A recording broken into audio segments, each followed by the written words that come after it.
Thank you, Madam Chair. To the bill. To the bill. I feel like I need to kind of share a little bit of history here to how I've gotten to where I'm at, because what I want to do is share a little bit about the benefit cliff. And I want to try to stay, Madam Speaker, within context of what the bill is all about. But it also, you'll understand where I'm at with my heart on how I feel about benefits, and also with Department of Human Services and when it comes to public assistance programs. But quickly, I was a member of the first Human Services and Women's Wellness Committee that this body had back in 2007. And Madam Speaker was one of those members. Representative Gilliam was there. Senator Gelser was on that. Representative Tomei was our chair. And then also we had Ron Maurer, who's back in Washington, D.C. I went there dragging my feet all the way. I got to tell you, I was screaming, fighting. I think, if you were there, you remember where I was at, because that's not where I wanted to be. But I got to, matter of fact, we termed it the WWF, Women's Wrestling Federation. But I want to share that with you because I want to be a little lighthearted here with this today, because I've got some key points I want to share too, through brevity to you. It caused me to fall in love with that committee. I really did.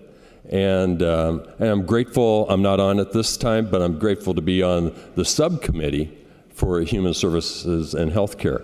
And it has really helped to have that background experience. What I've done is I have truly invested my time in trying to understand what's going on with Department of Human Services and people that need public assistance. So with that, I have serious concern with what's happening with this bill right now, because I really do feel that it's going to have some serious impact with the number of members that are out there right now that are clients. I want to talk just briefly about TANF, Temporary Assistance to Needy Families. As of February 1st, there are 24,163 families on TANF here in Oregon. That's down from last year. And we have done some great things over the last few years. The Speaker herself and we've done some neat things to upgrade TANF, and it's showing up right now. The average TANF family receives about $485 a month.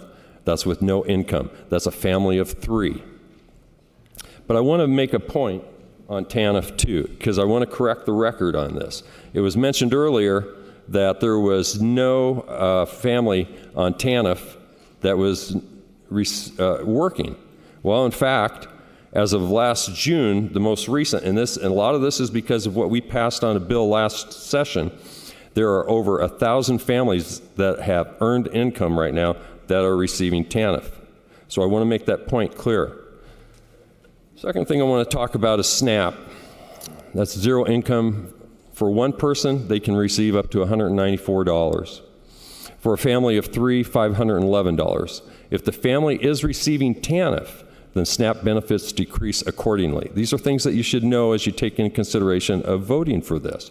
Because as I've gone out and invested my time working on this, I've also gotten the opportunity to meet with people that work and do this firsthand. And I could actually go on and talk about employment-related daycare. That's the big one that's going to get hurt the worst, because with this increase, it's going to cause co-payments to go up big time for those moms, single moms that are there.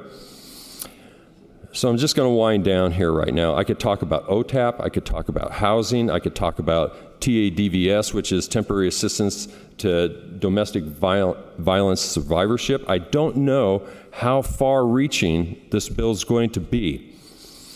But I do want to share this. One of the carriers mentioned earlier that this is a bill that made an attempt to bring compromise. I do not sense compromise. I don't sense trying to work together with this. So with that,